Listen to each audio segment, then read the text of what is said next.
Hello students. आज से मैं कक्षा 12वीं वाले विद्यार्थियों का क्लास शुरू करने जा रहा हूं। तो कक्षा 12वीं वाले विद्यार्थी जो गणित सब्जेक्ट लिए हुए हैं वो इस क्लास को अच्छे से देखना, क्योंकि वो सारे प्रश्न मैं बताऊंगा जो आपके एग्जाम में आने वाले हैं। तो ये जो गणित के अध्याय एक है ना, संबंध और फलन, उससे आपके एग्जाम में सिर्फ 4 नंबर के प्रश्न आएंगे। तो 4 नंबर के प्रश्नों को देखेंगे हम लोग, 1 2 3 नंबर के कोई भी प्रश्न देखने की आवश्यकता नहीं है। जो आएगा सिर्फ उन्हीं पे ही चर्चा करेंगे, उन्हीं प्रश्नों को आपको बताया जाएगा, उनको समझाया जाएगा और उन्हीं की आपको क्या करना है, प्रैक्टिस करना है। ठीक है। तो अध्याय एक में संबंध और फलन दिया हुआ है। कुछ लोगों के पास नवबोध का बुक होगा, कुछ लोगों के पास प्रबोध का बुक होगा, लेकिन हम आप लोगों को एनसीईआरटी बुक के आधार पे पढ़ा रहे हैं, क्योंकि एनसीईआरटी बुक जो है इसका रियल बुक है और नवबोध और प्रबोध जो है वो पार्ट में बांट दिया है। ठीक है। तो आपको संबंध अलग अध्याय में देखने को मिलेगा, फलन आपको अलग अध्याय में देखने को मिलेगा, जबकि दोनों एक ही अध्याय है, अलग अलग नहीं है। तो जो 4 नंबर में आपके एग्जाम में आएगा सिर्फ उसी प्रश्नों को देखेंगे। तो आप लोग ये समझो कि 4 नंबर वाले प्रश्नों की हम लोग क्या कर रहे हैं, प्रैक्टिस कर रहे हैं इस अध्याय से आने वाले। ठीक है। तो चलो पहले कुछ बेसिक टॉपिक पे भी चर्चा कर लेते हैं। तो बेसिक टॉपिक बहुत जरूरी है, क्योंकि कुछ प्रश्न जो है इन्हीं बेसिक टॉपिकों पे बनेगा। तो एक जो है, पहला जो बेसिक टॉपिक है वो है रिक्त संबंध है।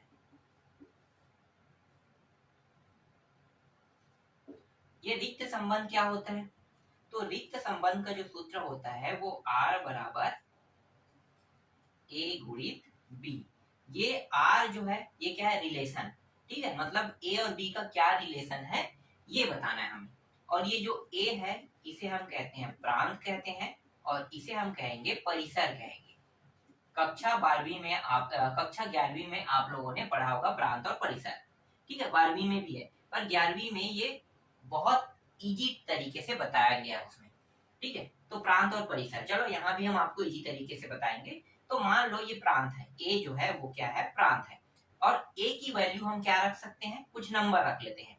तो ए की वैल्यू हम रख लेते हैं 4 5 और 6 रख लेते हैं। और बी की वैल्यू हम क्या रख लेते हैं, बी की वैल्यू रख लेते हैं 7 और 8 रख लेते हैं। ठीक है, दोनों की वैल्यू अलग अलग रख लेते हैं। ये ए का मान है, ठीक है, और ये जो है ये सब 7 8 किसका मान है, बी का मान है। अब यहाँ पे देखो, यहाँ पे 4 है, क्या यहाँ पे 4 दिया है, नहीं दिया है। यहाँ पे 5 है, क्या यहाँ पे 5 दिया हुआ है, नहीं दिया है। यहाँ पे 6 है, यहाँ पे क्या 6 दिया है, नहीं दिया है। तो इसका मतलब क्या है, इसका मतलब ये है कि ये रिक्त संबंध है। क्या है, रिक्त संबंध। अगर यहाँ पे कोई मान दिया ही नहीं है, इसका मतलब ये क्या है कि ये रिक्त संबंध है। समझ में आ गया, क्या है रिक्त संबंध। संबंध, रिक्त संबंध के जो मान होते हैं उसको किससे दर्शाते हैं, फाई से दर्शाया जाता है। फाई का मान 0 के बराबर ही होता है। दूसरा देख लेते हैं सार्वत्रिक। सार्वत्रिक संबंध एक होता है, सार्वत्रिक संबंध होता है। ये सार्वत्रिक संबंध क्या है? तो सार्वत्रिक संबंध का जो सूत्र है वो है आर ए गुणित ए। बस ये याद रखना है, ए गुणित ए होता है। ठीक है। तो ए का मान चलो हम यही मान लेते हैं। तो गुणित के साथ क्या ए है, मतलब 2 बार हमें क्या करना है, एक ये प्रांत रहेगा और ये क्या रहेगा, परिसर। प्रांत ए और ए क्या रहेगा, परिसर में रहेगा। तो मतलब जो मान है 4 5 6, और यहां भी क्या करेंगे 4 5 6, इसको भी लेंगे, दोनों को लेंगे। अब ये सार्वत्रिक संबंध की बात किया है ना, तो ये 4 इसके साथ संबंध बना रहे हैं, ये 4 5 के साथ भी संबंध, सार्वत्रिक मतलब सभी के साथ। तो और ये 4 जो है वो 6 के साथ भी संबंध बना रहा है। इसी तरह से ये 5 भी इन तीनों के साथ संबंध बनाएगा, और ये 6 के साथ भी संबंध बना रहा है। और ये जो 6 है ना, ये भी संबंध बनाएगा, किसके किसके साथ, 4 के साथ, 5 के साथ और ये 6 के साथ। ठीक है, समझ में आ गया। मतलब सार्वत्रिक संबंध का मतलब होता है सभी के साथ रिलेशन में रहना, ये कहलाता है सार्वत्रिक संबंध।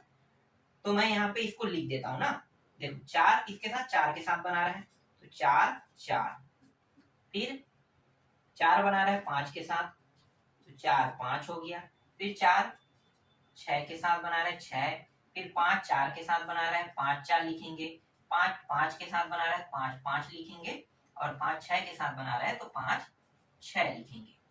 फिर 6 को देखो, तो ये 6 जो है वो 4 के साथ बना रहा है, 6 जो है वो 5 के साथ, और 6 जो है वो 6 के साथ क्या बना रहा है, संबंध बना रहा है। ठीक है, तो इसका रिलेशन आपको पता चल गया।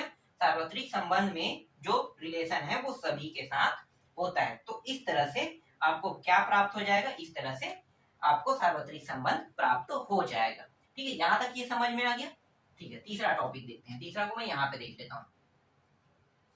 तीसरा में हम स्वतुल्य देख लेते हैं। स्वतुल्य संबंध, ये स्वतुल्य संबंध क्या होता है? स्वतुल्य संबंध का मतलब होता है एक जैसे मान। ठीक है, स्वतुल्य का मतलब क्या होगा, एक जैसे मान को हम स्वतुल्य कहते हैं। तो देखो, इसका जो सूत्र है वो है ए ए। ठीक है, ए ए, और ये किसके साथ बिलोंग कर रहा है, आर के साथ बिलोंग कर रहा है। फिर यहाँ पे फॉर ऑल लोगे, फिर यहाँ पे ए बिलोंग ए, इस तरह से आपको लिखना है। ठीक है, ये इसका सूत्र है। अब ये सूत्र जो है ना, ये सॉल्यूशन ही है, कुछ अलग चीज नहीं है, सॉल्यूशन ही। कैसे, देखो मैं क्या कर लेता हूँ, ए का जो मान है वो यही रख लेता हूँ। ठीक है, दोनों ए को ले लेते हैं। जैसे कि सपोज समझो कि यहाँ पे ए गुणित ए कर लेते हैं। ठीक है, ए गुणित ए ही कर लेते हैं। ठीक, ए गुणित क्या कर लेते हैं, ए कर लेते हैं। ये सूत्र है, हमें ये सूत्र इसमें पैटर्न हमें क्या करना है, इसमें उपयोग करना है। तो ए ए, ठीक है, ए ए। तो देखो, अगर मैं देखूं तो ये जो मान है ये क्या होगा, ए होगा, ये क्या होगा, बी होगा, ये क्या होगा, सी होगा। इसी तरह से ये ए, ये बी और ये सी होगा। तो ए और ए क्या है, 4 4 है ना। तो 4 और 4 यहाँ पे आ गया। फिर बी और बी का संबंध बी के साथ ही रहेगा, मतलब 5 और 5 के साथ रहेगा। और एक क्या है, 6 और 6 दिया हुआ है, तो 6 और 6 का संबंध किसके साथ रहेगा, 6 और 6 के साथ रहेगा। तो तो इसे हम कहते हैं स्वतुल्य कहते हैं। क्या कहते हैं, स्वतुल्य। समझ में आ गया, ए ए समझ में आ गया। ए ए रिलेशन कर रहा है आर के साथ। तो देखो ए ए, अब यहाँ पे क्या होगा, ए ए तो एक एग्जाम्पल है, मतलब यहाँ पे बी बी बी होगा तो ये बी बी बन गया। फिर सी सी होगा तो ये सी सी बन गया। मतलब हम ए ए के थ्रू ये समझ रहे हैं कि जो सेम सेम पोजीशन पे है उनको हम एक साथ संबंध बनाएंगे। तो ए और ए 4 4 हो गया, बी और बी 5 5 हो गया, सी और सी 6 6 हो गया, जिसे हम एक बार लिखते हैं ए और ए लिखते हैं। ये आर के साथ क्या कर रहे हैं, संबंध बना रहे हैं। फिर ए, जैसे ए के जितने भी मान है वो ए के साथ क्या कर रहा है, रिलेशन में है। ये होता है स्वतुल्य होता है। समझ में आ गया। सबसे महत्वपूर्ण ये है कि स्वतुल्य के सूत्र अगर याद नहीं है तो आप इस एग्जांपल से आप जान सकते हो कि सेम सेम वैल्यू ही क्या कहलाता है, स्वतुल्य कहलाता है। स्वतुल्य मतलब समान मान। ठीक है, स्वतुल्य मतलब समान मान, समान वैल्यू। इसके बाद तीसरा है ना ये, इसके बाद चौथा देखते हैं। चौथा होता है सम्मित होता है, सम्मित संबंध। ये सम्मित संबंध, इसकी भी देख लेते हैं भाई। सम्मित संबंध क्या होता है, सम्मित संबंध होता है ए बी बिलोंग कर रहा है आर, बिलोंग कर रहा है आर के साथ, और फिर बी के साथ ए। उल्टा प्रक्रिया होगा ना, ए बी पहले सीधा चलेगा, फिर बी ए के साथ होगा, फिर ये भी क्या करेगा, आर के साथ संबंध स्थापित कर रहा है।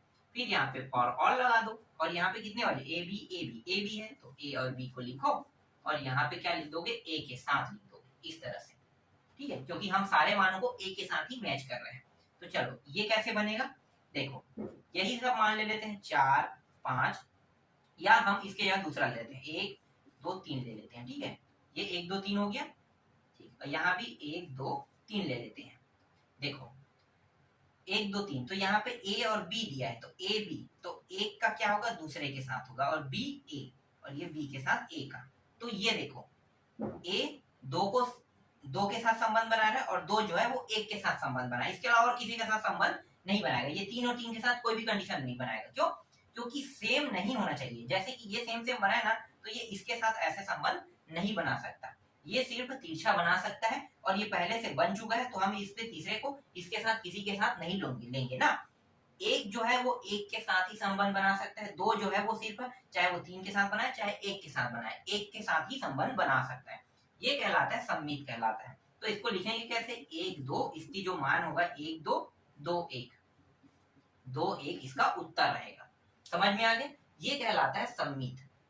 ठीक है, सम्मित समझ में आ गया होगा। ठीक है, एक है पांचवा जो है वो है संक्रामक है ना, संक्रामक, संक्रामक है कि संक्रामक, संक्रमण है, संक्रामक होगा। चलो इसको देख लेना, ठीक है, मुझे भी थोड़ा सा याद नहीं है, संक्रामक मैं ले लेता हूँ।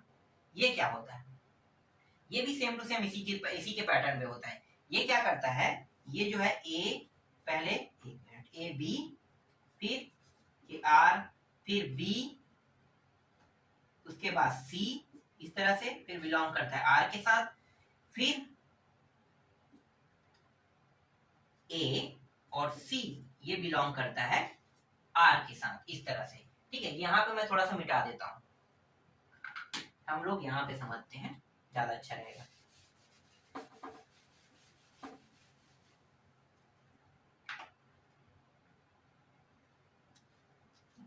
और यहाँ पे थोड़ा सा और है ना, उसको भी मैं लिख लेता हूँ, ठीक है। फिर फॉर ऑल लिखेंगे, ये for all A B C तीनों आ रहा है, तो ए बी सी इस तरह से लिखो, और ये ए लिख दो इस तरह से, क्योंकि तीनों आ रहा है। अब यही जो 1 2 3 है, हम इसको ले लेते हैं, 1 2 3, 1 2 3, ये हो गया 1 2 3 1 2 3, ठीक है। संक्रामक क्या होता है अभी आपको पता चल जाएगा। देखो, एक जो है ये दूसरे के साथ बनाएगा, दूसरा जो है वो तीसरे के साथ, बचा क्या, 3 और 1, है ना। तो ये क्या हो जाएगा, नहीं यहाँ पे क्या दिया हुआ है, ए और सी, ठीक है। ये वाला बस क्या करेगा, इसके साथ 2 बार बनाएगा, बस इस तरह से करेगा।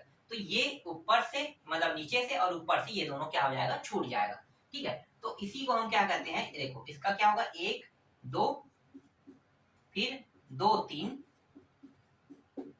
और यहाँ पे क्या हो गया, 1 और 3, ये 1 और 3 प्राप्त हो गया। ये कहलाता है संक्रामक कहलाता है, समझ में आ गया। तो ये जो 5 मैंने अभी आपको टॉपिक बताया ना, ये बहुत महत्वपूर्ण टॉपिक है, इससे संबंधित हम लोग प्रश्न भी देखेंगे। और अभी जो टॉपिक मैंने बताया ये बहुत जरूरी टॉपिक है, तो बेसिक टॉपिक आपका क्लियर हो गया होगा, कोई डाउट नहीं होना चाहिए, ठीक है। मैंने डाउट क्लियर कर दिया लगभग लगभग। अब जिन लोगों को समझ में आ गया है उनका तो डाउट क्लियर हो जाएगा, अब नहीं होगा मतलब जिन लोगों को समझ में नहीं आया है उनका डाउट मैं जो प्रश्न है ना उसके साथ करूंगा।